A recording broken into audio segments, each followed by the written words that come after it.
Kas jūs nunešė, ponas Jonai, į tą aviaciją? Pati pradžia tai galbūt buvo, kai 36 metais aš sužinojau, motina grįžo iš Pabiržės ir skundėsi, kad bažnyčioje buvo tik tai keletas davatkėlių ir senukų. Visi, sako, išlėkė į Biržus ir ten kažkokių lėktuvų ir landytuvų priskrydo, pasirodo sklandytuvų. Žinoma, aš išklausęs tą popietę, paprastai sekmadienio būdavo mano žinioj, nieko nelaukęs, nudūmiau į Biržus, tai 8 kilometrai. Žinoma, jau šventė ėjo į pabaigą, buvo pats paskutinis numeris parašiutininko šuolis. Pamatėme, kad iškrito mažas žmogutis ir paskui jį pasirodė balta parašiuto tokia, liktai dešra, jį plevėsuodama, taip ir jis tas žmogutis nukrito. Tai šalia mane stovėjus močiutė persižegnojo, kažkas aiktelėjo ir greitai atskubėjo sanitarinė mašina ir jį kažkodėl, bet žmonės nepastebėjo to, kad jo nenuvežė į ligoninę, o kažkur tai prie lėktuvų. Ir tuo baigėsi. Tai kas ten buvo? Ten buvo, reiškia, šiaudų prikištas kombinezonas. O tai kodėl čia tai buvo padaryta? Čia buvo miniai padirginti nervus ir dar prieš tai paskelbė vienas iš organizatorių, kad sako, jeigu mūsų šuolis laimingai baigsis, tai sako, tikriausiai atsiras ir biržiečių, kurie norės iššokti. Sako, galės, prašom pas mus susirašyti. Ir ten susidarė taip maždaug kokios 15 jaunikaičių, daugiausiai jaunesnių klasių gimnazistų sąrašas. Po to, kai šitas jau nukrito, tada sako, mes savo žodžio nekeičiame, sako. Ir pradėjau skaityti sąrašą. Skaito, neatsiliepia nei vienas. Kiti matyt, kur minioje tunojo, o kiti matyt, kojoms davė valią. Paskui, žinoma, po to buvo parodyta, kad tai buvo, reiškia, šitą triukas drąsuoliams atvėsinti. Žinoma, man jis, aišku, liko visam gyvenimu atmintyje. Gerai, o ko jūs svajojot būti? Tačiau tuomet aviacija man atrodė tokia tolima, nepasiekiama, lyg tai dabar, pavyzdžiui, patekti į kokį kosminį laivą ar Apoloną ar kur nors. Ir aš jokio būdu. O aš visą laiką svajojau netoli mūsų sodybos prie vieškelio stovėjo Šoblinsko kalvė. Tas kalvis buvo ne tik tai, kad jis mokėjo arklius pakaustyti ar ten namų apyvokos įrankius remontuoti. Jis sugebėdavo, atvažiuodavo mokytojas kaime, vienas turėjo motociklą. Atvažiuodavo mokytojas, būdavo prie kalvės ir sako, blogai užsiveda, matyt, magnetas kelia silpną kibirkštį, ten kalvis jam pasukioja viską, reiškia, tas motociklas užsiveda geriau. Remontuodavo jis žemės ūkio mašinas. Ir žinoma, dabar, kai atvažiuodavo toks ar su motocikla ar ką nors, tai mums norėdavosi, kad tas kalvis kuo daugiau ten atsuktų, pažiūrėtumėm, kas visgi tos ratus suka. Ir kiek jis besukdavo, vis ten tepaluoti dantratėliai, kurie mano manimu ir kitų mano draugužių tikrai reiškia ratų sukti negali. Tada mes kalvio klausdavom, dėdė, tai kas visgi tos ratus suka? O jis atsakydavo, žmogaus protas, vaikeliai. Žinoma, mums dar tada pasidu, kaip žmogaus protas gali sukti ratus. Ir va, šitas buvo mano visas gyvenimo tikslas. Mokytojas rekomendavo tėvui, Panevėžyje buvo amatų mokykla. Vidurinė amatų mokykla, sako, ten tu jį, jeigu jau galvoji, tai vežk. Ir aš, sako, patariu, kad iš žemės darbininko, sako, iš jo nebus. Tai va. Tėvas nuvežė? Taip. Ir dar kita laimė, kad kur aš gyvenau, šeimininkas turėjo sunkvežimį. Tada aš po pamokų, kiek turėdamas laisvo laiko, ypač šeštadieniais, sekmadieniais, jis visą laiką važinėdavo, bet šeštadieniais, kadangi žydų šabas, tai faktiškai viskas sustodavo. Tai aš jam padėdavau remontuoti šitą sunkvežimį. Šitą sunkvežimį ir jūs remontuodamas, ar jūs supratot, kaip žmogaus protas suka tą motorą? Tada aš, žinot, dar turėjau kitą bėdą. Lietuvių kalboje, ypač Panevėžyje tuo metu, tai buvo 35-36 metai, lietuvių kalba jokios literatūros apie automobilizmą nebuvo. Šeimininkas turėjo storą tokią knygą apie automobilizmą rusų kalba. Tai aš nusipirkau rusų kalbos vadovėlį ir pradėjau mokytis rusų kalbos. Savarankiškai. Savarankiškai.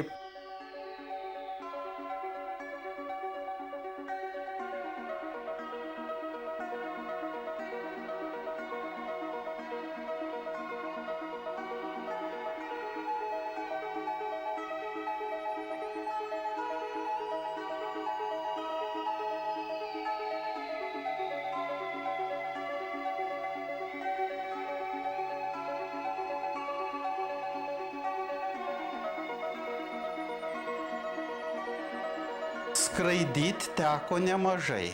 O pradžia tai buvo irgi Panevėžys. Reiškia, 38 metais į Panevėžyje buvo įkurta Lietuvos karo aviacijos grupė.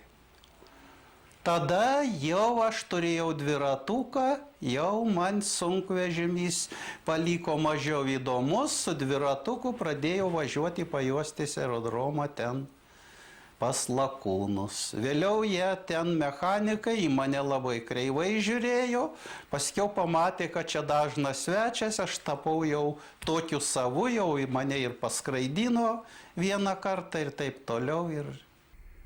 O paskui, kai jūs išėjote iš aktyviosios aviacijos, jūs išleidot nemažą knygų.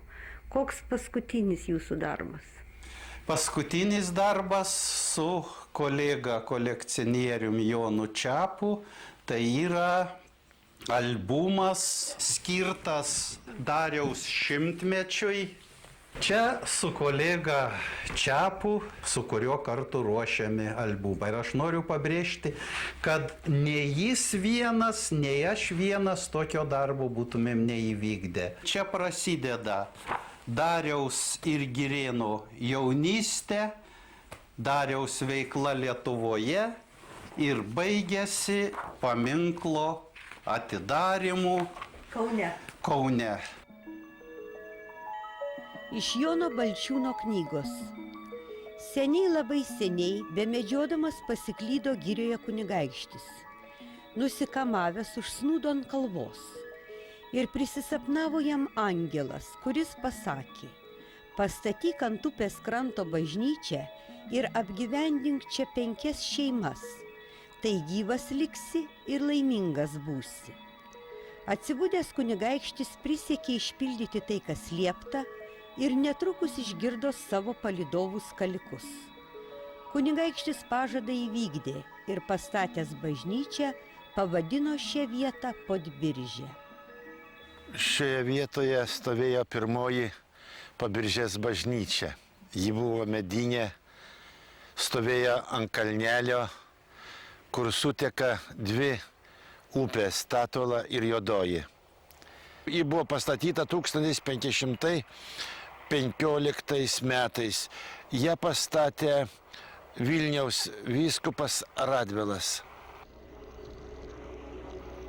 Tikėtina, kad Podbiržė susikūrė apie 15 amžių. 1645 metais Kauno pavieto vėliavininkai Marija ir Karolis Rastauskai užrašo bažnyčiai palivarką, o po poros metų netoli pirmosios pastato antrąją medinę bažnyčią. Nuo to laiko Pabiržę imta vadinti Rastauskyne ir šis vardas išsilaikė apie 200 metų. Ir šiandien Rastauskynėje šlama nebe 1 šimtmetį skaičiuojantis medžiai ir stūkso trobesiai, dar menantis laikus, kai rašė 1700.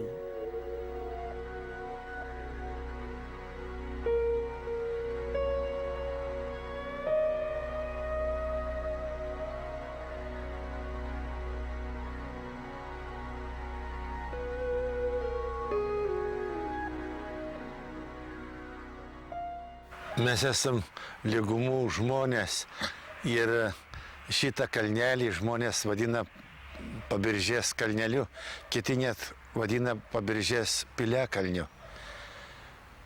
Bet čia svarbiausia, kad šitoje vietoje stovėjo 2 Pabiržės bažnyčios. Antroji bažnyčia pastatyta 1647 metais.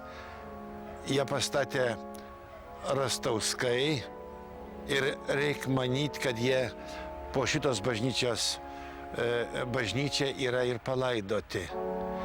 O trečiąją bažnyčią jau pastatė parapija. Ji buvo ne medinė, bet jau mūrinė. Bet ji, trečioji bažnyčia, išstovėjo nelabai ilgai.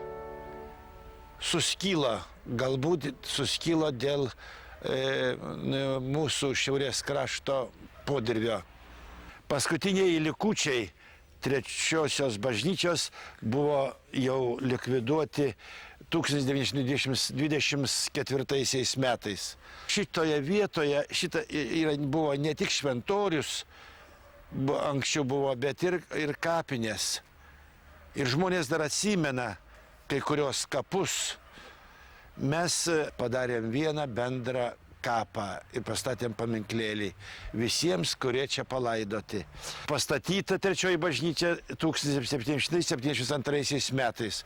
Kartu buvo pastatyta varpinė maždaug tais pačiais metais ir koplytėlė lavoninė.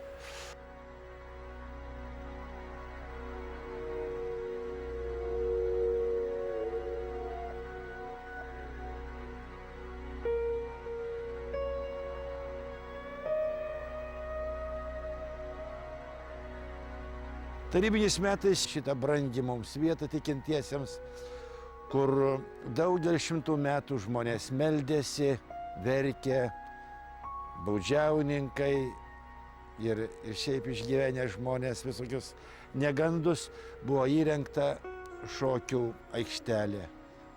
O varpiniai buvo laikoma avys.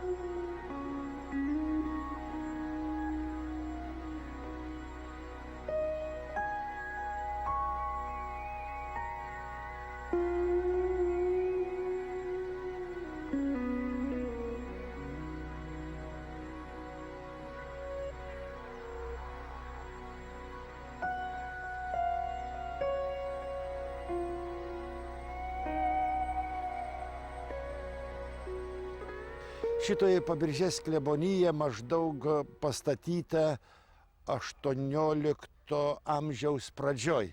Šitas pastatas meninė vertybė. Kada sovietų valdžia atėjo, buvo mokykla. Ir kada buvo mokykla, tai šičia buvo tvarkoma neblogai. Bet Kolūkis klebonijai įrengė dirbtuves traktorių. Ir žmonės mano, kad nuo didelio trenksmo, kai veikdavo keletą staliniečių traktorių, klebonija suskyla. 1586 m. dokumentuose jau rasime žinių apie netoli Pabiržės esantį Padaičių dvarą. Pačioje XIX amžiaus pradžioje jis priklausė išeiviui iš Austrijos baronui Hostenui, liuteronui Upytės pavieto pakamariai. Amžiams bėgant pavardė kito, dabar tariama Holstenai arba Holšteinai. Vesdami Lenkės iš austrų virto lenkais, bet šiaip ar taip barono ainiai išsilaikė šiose vietose iki 1930 metų. Daug būtų ir išgalvotų pasakojimų klaidžioja žmonėse apie šią giminę. Esą vienas iš Holštenų buvęs pasiutusiai išdidus. Kartą du jo baudžiauninkai Rygoje nusipirkė geležies ir apsikaustė ratus. O tuo tarpu dvare dar nebuvę nei vienų kaustytų ratų. Baronas didžiai supykęs, kad baudžiauninkai jam gėdą padarė, ir liepė įkrėsti kiekvienam po 25 rykštės prieš kiekvieną kirtį keičiant rykštę į naują. Nelaimėliai 2 savaitės negalėjo gulėti ant nugaros. Pasakojama, kad vienas iš Holstenų parsivežęs iš Varšuvos jaunutę guvernantę. Kai tik jį imdavo įtartinai pilnėti, išveždavo ją į Panevėžį. Panelė grįždavo viena, bet baronui mirus į jo laidotuves atvyko 4 jauni vyrai, ko gero jo sūnus. Holstenai sugulė netoli Padaičių dvaro Užubalių kapinėse. Dar neseniai jos buvo visiškai apleistos, paminklai išgriuvę arba suskaldyti. Čia klebonas Antanas Balaišis ir jo talkininkai įdėjo daugybę darbo.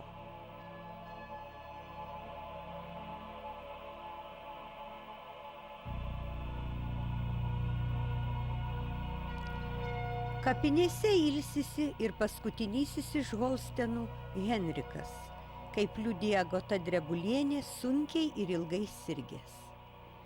Nieko neprisileisdavo, tik mano vyrą Joną. Jonas miegodavo 3 kambary, su prie rankos pririšta virve. Kai baronas norėdavęs tarną prisišaukti, iš savo kambario tą virvę tampydavęs. Jonas visą laiką buvo apdujęs nuo nemigos ir visą laiką sutinusi ranką.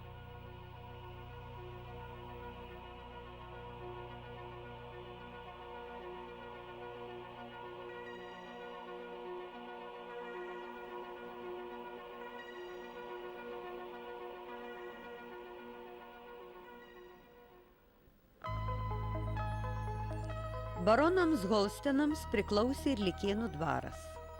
Šiuose vietose į žemės paviršių prasiveržę karstiniai požeminiai vandenys turėjo daug sieros vandenilio, skleidė nemalonų kvapą, todėl žmonės praminė šaltinius ir čia tekantį upelį Smardonę.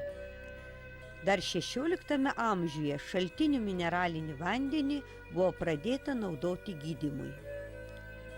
1816 metais mokslininkas Teodoras Grotus aprašė šaltinius, ištyrė vandens cheminę sudėtį.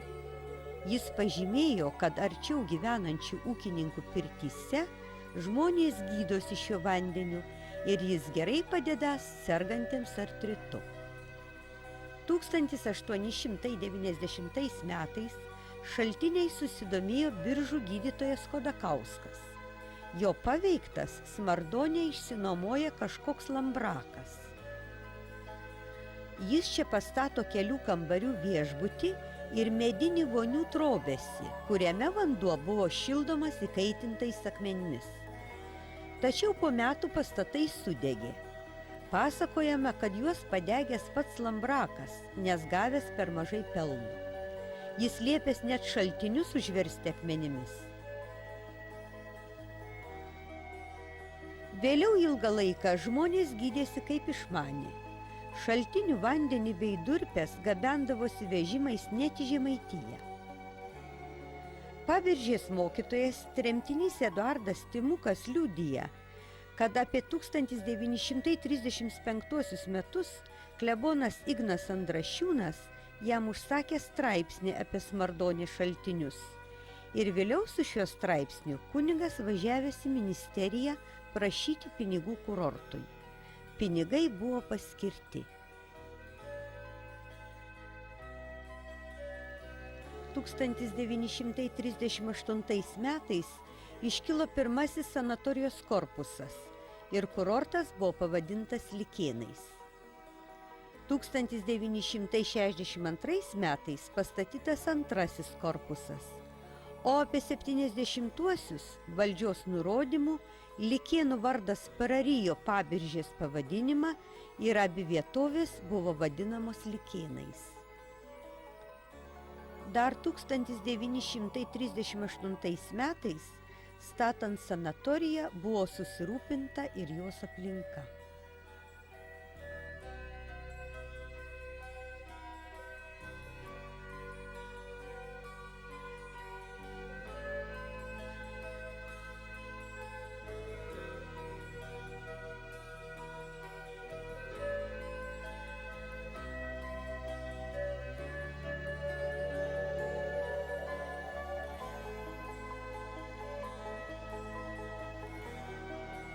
Narušis buvo Likėnų parko kūrėjas.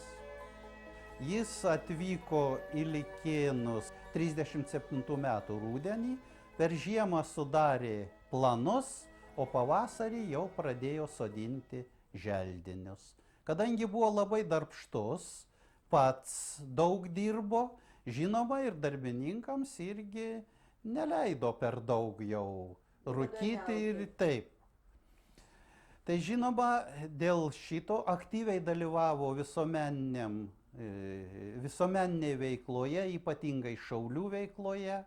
Ir 41 metais Narušis buvo apšauktas tuo, kad jis engė darbininkus, kad jis jau smaugė.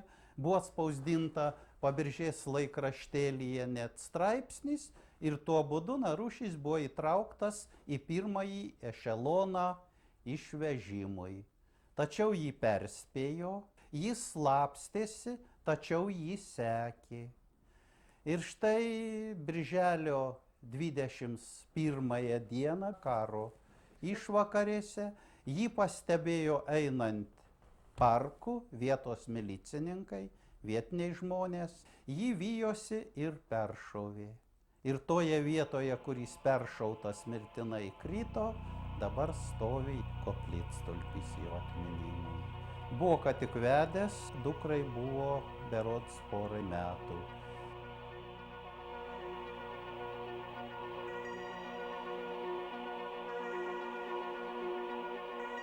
Pabiržėje kryžiavosi daugelio žmonių keliai, pradedant pirmąją kelionę į Krikštą ir baigiant paskutinę palydą į Pabiržės kapelius. Pabiržėje burdavosi daugelio apylinkių jaunimas. Nebuvo nei kultūros namų, nei buvo tik tai parapijos salė ir tai kultūrai vadovaudavo mokytojai ir kunigai. Ar tai koks vaidinimas, ar koks minėjimas, ypatingai rengdavo po pamaldų minėjimus, ji visuomet būdavo pilna. Tuo metu jaunimas, jie norėjo būti kažkuo tai tokie pranašesni viens už kitą, kažkuo tai pasirodyti. Vieni dainuodavo, kiti deklamuodavo. Mano atmintyje tai liko tie moksleivijos studentijos vakarai, vasara. Tai būdavo savotiška moksleivijos ataskaita prieš tėviškę, prieš tėvus. Nepriklausomoje Lietuvoje žurnalą Muzikos barai redagavo Motiejus Budriūnas. Mūsų laikais atgaivintame Konradas Kaveckas rašė: 3 broliai Budriūnai tai gražiausi lietuviškos muzikos puoselėtojų pavyzdžiai.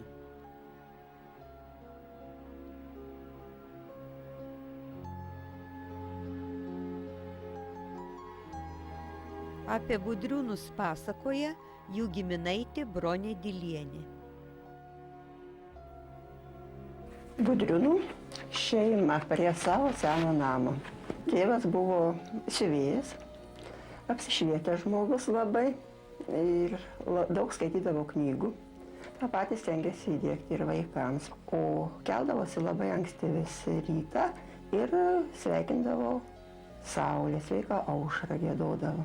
Iš dešinės pusės Antanas, jų tėvas Motiejus ir sūnus Motiejus. Apačioje iš dešinės sesuo Elena, bronius ir sesuo Emilija. Pradžia mokslo tai buvo bažnyčios vargonai. Buvo gana geri vargonininkai Pabiržėje. Tai reikia tikrai didžiuotis. Matome Antano ir broniaus vestuvinės nuotraukas. Karui baigiantis, bronius ir Motiejus pasitraukė į vakarus. Bronius vadovaujamas choras Los Andžele. Pirmasis broniaus apsilankymas Pabiržėje. Sovietų valdžia Antanui buvo liepusi kviesti brolius atvažiuoti į Lietuvą apie 56-57 metus. Tai liepė parašyti kalbą, patikrino, siuntė į Maskvą, ten patikrino ir tada buvo leista kalbėti per radiją. Iš kur muzikiniai gabumai tokie? Antanas sako, kad labai gražiai dainuodavo mama, bet dainuodavo ir tėvas. Atvažiavę broliai dirbdavo su jaunimu. Rinkdavosi jaunimas pas juos namuose ir repetuodavo. Dainas išmokdavo ir rengdavo vakarus. Kviesdavo biržiečius, susirinkdavo ir labai būdavo patenkinti. Gal tas galutinis rezultatas, bet ir labai jaunimą artindavo ir tos repeticijos. Kas ten buvo toks garsus Špitolniko ožys? Kaip ten buvo? Grįžkime į jūsų vaikystę. Vaikystėje lygės tokia, mūsų vaikų gyvenime, tai jis buvo žinoma neeilinė figūra. Jeigu jo nepaglostysi, nepasakysi, kad gražus, cibukas, viską, o praeisi pro šalį, tai jis seks paskui tave, jeigu nepasisveikinsi, ir dar gali į užpakalį gauti. Ir kas būdavo keista, gudrus, jeigu, pavyzdžiui, glostai ir sakai, bjaurus, bjaurybė, smarvė, cibukas, tai jis nusisukdavo ir nueidavo.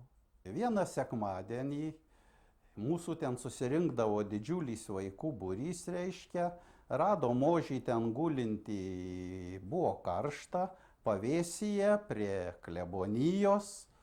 Ir man kažkaip tai užėjo noras jam trūktelėti už uodegos. Aš trūktelėjau, atsitraukiau, Ožys taip atsikėlė ir dar siliktai pagalvojo, ar čia reikia nubaustą neklaužadą, ar nekreip dėmesio, bet paskiau visgi nutarė atbulas, jis visuomet pasitraukdavo atbulas nuo tavęs, kad galėtų įsibėgėti, reiškia šitą. Ir staiga visų greičių pasileido į mane. Aš žinoma spėjau pašokti į šalį. Ir nespėjau apsidairyti, nes tai iš nugaros pasigirdo dilgynėse, o Jėzau Marija, šventa Barbora, mano globėja. Dabar aš pasuku į ten, ogi iš dilgynių kapstosi aršiausia miestelio Davatka Aniūnaitė. Pasirodo, jį tuo metu ėjo ir Ožys nesusilaikęs, pro mane praūžė, trenkė šitai Davatkai. Ta nuvirto į dilgynės. Ir matau, kad šalia jo stovi taip keistai galvą pakreipęs Ožys, liktai atsiprašinėdamas už klaidą, o tą šaukė per šitas marver nevidonus, rodydama į mus, jau ir prie klebonijos ramybės nėra. Nu, pasakysiu špitolnikui, tai jis jum pirtį užkurs. Tai buvęs Pabiržės dvaras, visų vadinamas Kamarauskinė. Šiandien vos gyvas dvaro rūmas, statytas naudojant rankų darbo vinis. Vienoje namo pusėje buvusi stiklinė veranda, kurioje laikydavę daug gėlių, o jas prižiūrėdavo specialūs tarnai. Rūmuose yra bokštas, iš kurio eina slaptas išėjimas į požemį. Grafas Komarovskis turėjęs 5 sūnus ir 1 dukterį Mariją. Visų sūnų gyvenimas nenusisekė, jie arba nusižudė, arba išprotėjo. Tapusi našle, Marija grįžo čia baigti savo dienų. Gyveno labai prabangiai, tarnai ją aprengdavo ir apaudavo, važinėjo 6 arklių pakinkyta karieta, nors dvaras buvo visiškai praskolintas. Sovietų laikais iki 59-ųjų čia buvo įkurta mašinų traktorių stotis. Vėliau dvaras atiduodamas mokyklos internatui. Kaip rašė tų metų spauda, ten, kur šeimininkavo liaudės išnaudotojai, dabar bėgioja laimingi buvusių kumečių vaikai. Jie tapo visų turtų šeimininkais. Po tų visų MTS ir internatų liko suniokota dvaravietė, nežinia kokį skystį plukdanti juodupė, o iš gamtos paminklo parko tik keli medžiai.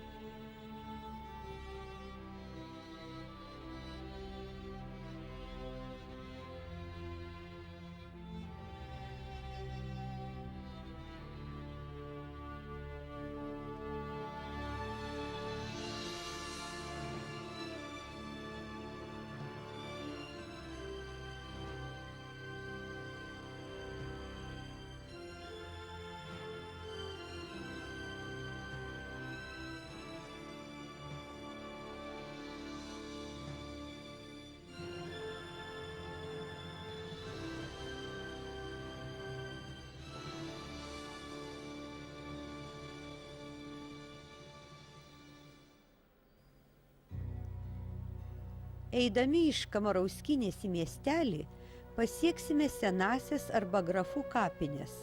Šiandien irgi klebono Balaišio rūpesčių sutvarkytas. Čia ilsisi ne tik Komarovskiai, jų pirmtakai Borovskiai, bet ir paprasti žmoneliai. Matyt gana prakutę, kad savo artimiesiems didelius kryžius sugebėjo pastatyti. Juos puošia užrašai. Ton ženklą išganimą pastatė Mykolas Blozareus ir jo prietelka Rozalija iš Sodžiaus Kirdonių. Arba čia ilsisi Magdalena Lazdinienė, mirė 1878 m. 14 dieno oktobro. Gyveno ant šios vieto 66 metus. Šio ženklo išganimo pastatė vaikelį milausiai savo motiniai iš Sodžios Jodenėlių. Seniausio dabar įskaitomo palaidojimo data 1864.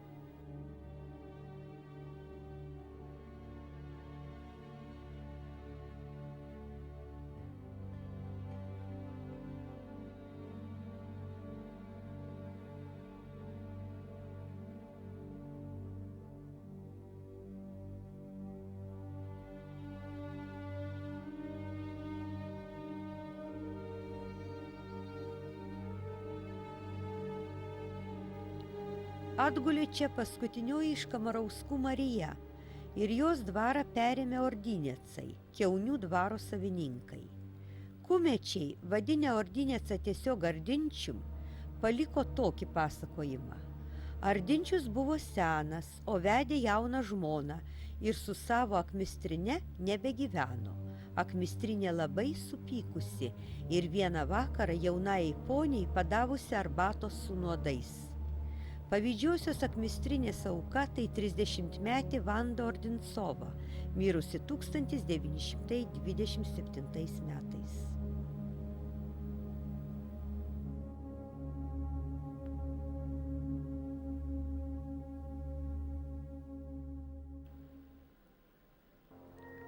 Už kapinių ranka pasiekiama Paberžės bažnyčia. Didingas pseudogotikinis statinys matomas iš visų pusių, net už 15 kilometrų. Statydino ją klebonas Antanas Rumševičius pagal Rygos inžinieriaus Florijono Viganausko projektą. Visos sienos turi laiptuotus kontraforsus, ant šoninių uždėti bokšteliai.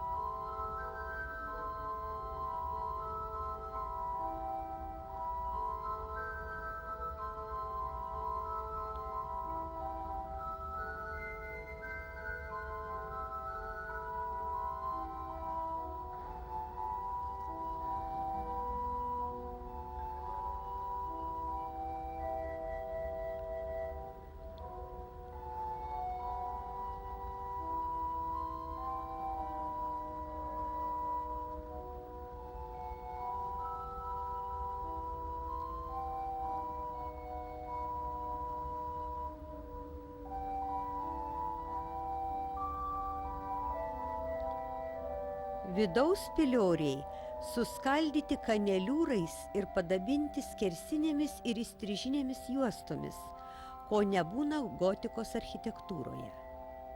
Kai pirmojo karo metais bažnyčia smarkiai nukentėjo, klebonas Ignas Andrašiūnas ją suremontavo ir apie 1930 metus dekoravo. Šitas savitas dekoras suteikia visai erdvei nematyto puošnumo ir ypatingo nuotaikingumo. Andrašiūnas aprūpino bažnyčią ir dailiais ąžuoliniais suolais.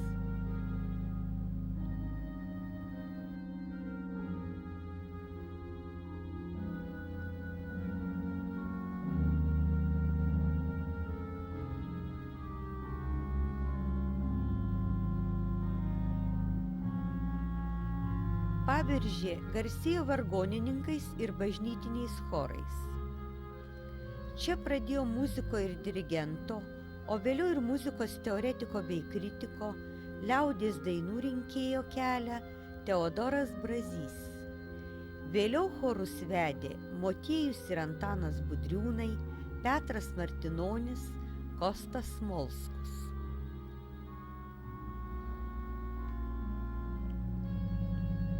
Tūkstantis 1906–8 metais Paberžėje vikaravo poetas, liaudies daktaras Juozas Šnapšys Margalis. Nublokštas toli iš gimtojo krašto ir netekęs sąlyčio su lietuvių kultūriniu gyvenimu, savo ilgesį ir širdies skausmą išliejęs eilėraštyje. Leiskit į tėvynę, leiskit pas savus, ten pradžiugs krūtinė, atgaivins jausmus. Svetimoj šaleliai nemalonu, ne, tėviškėlę brangę vis regiu sapne.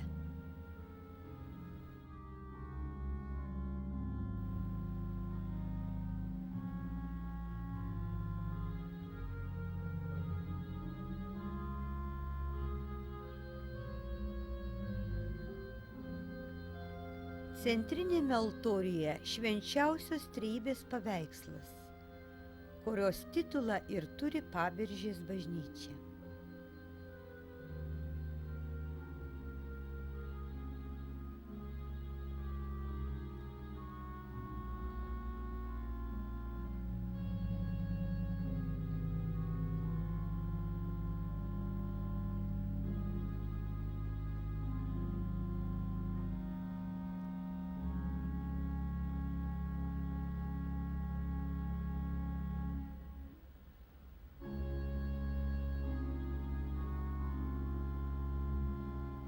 Kas čia per portretai, kurie kabo čia pas jūs?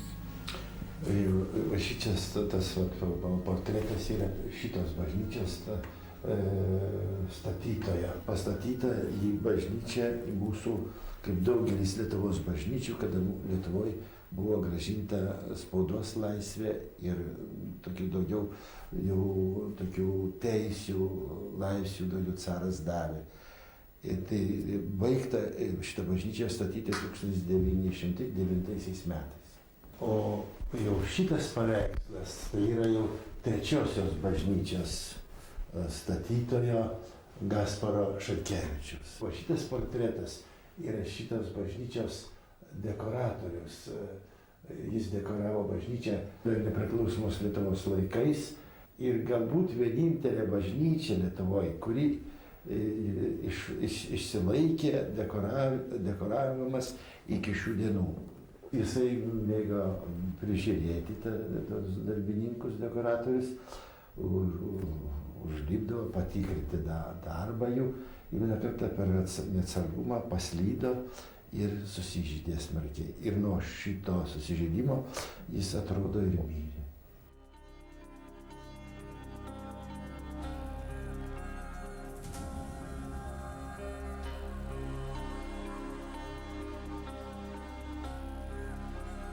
Prieš bažnyčią stovintis paminklai Vytauto Didžiojo ir vyskupo Valančiaus, jie buvo tarybiniais metais nugriauti, abu paminklai nugriauti. Kai prasidėjo atgimimas, tai šitie paminklai buvo atstatyti. Vytauto Didžiojo paminklas atstatytas buvo pagal fotografijas, todėl kad šito paminklo jau neberado. Jis buvo kažkur nubruktas tenai į kokius tai balas. O Valančiaus biustą priglaudė bažnyčia ir per tą laiką bažnyčia jisai išbuvo.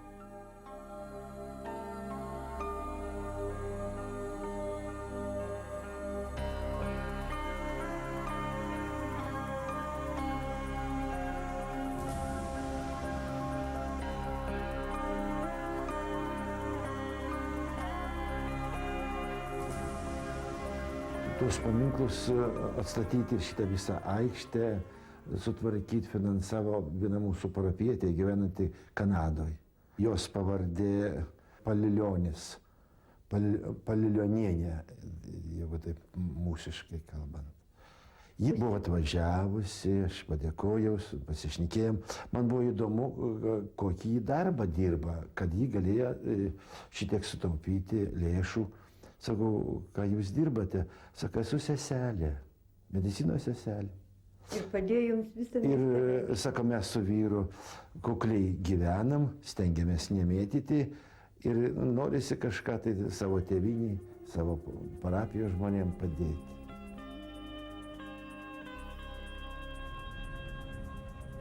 Kiek metų jūs čia Pabiržėj? Pabiržėjo 4 metai, kaip atvažiavo klebonas. O kur jūs buvote anksčiau? Anksčiau Saločios 30 metų ir Pakruojai 7,5. Ar visada klebonas rūpindavosi kapinėmis, jas tvarkydavo? Labai klebonas rūpindavo statybą, kapinėm labai. Saločias gyvena visą laiką tvarkė. Pakruojai nuvažiavo, tai katalikišką darželį vaikų įrengė, katalikišką mokyklą padarė. Pašventina ir išvažiavo iš Pakruojo. Kaip jūs išlydėjo iš Saločių? Nu, išlydėjo mūsų vargonė, buvo kaip ir poetė, labai gražių žodžių sukūrė. Jūs tarsi valančiai šių naujų dienų, jums širdis liepsnojo troškimu didžiu, kad blaivybė grįžtų žemė Lietuvos, krikštytų vaikučių dideliai šeimoj. Vaikučius mylėjote, lenkitės prie jų, viešpatie saugok šį vaikelį tu, pro petį šešėlį tyrą jį išvesk, ateitį tėvynei gražiausiai atnešk.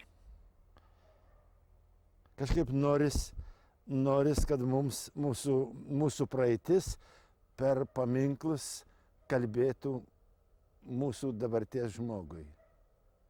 Kad šitie paminklai primintų mūsų tautos istoriją, mūsų praeitį. Šitas medis žmonių pasakojimų nugriuvo prieš 30 metų. Ir kadangi medžio šaknys buvo tvirtos, tai šitos šaknys įaugusios į šitą šventorių, į šitą kalnelį ir palaikė šito medžio gyvybę. Taip ir tautai yra svarbiausias dalykas šaknys. O kas yra tautos šaknys? Tai tautos istorija, tautos papročiai, tikėjimas. Va šitas šaknis okupacinė valdžia kaip tik tai tautai norėjo ir nukirsti. Ir ne tik norėjo, bet ir stengėsi nukirsti. Ir aišku, mus labai smarkiai sužaloja ta šaknis. Bet ačiū Dievui, gal dar ne visas šaknis nukirta. Ir kaip šitas medis, nors yra sužalotas, reiškia, bet jau 30 metų jisai neauga ir nemiršta. Reikia tikėti, kad ir mūsų tauta, nors sužalota, bet vis tiek prisikels gyvenimui.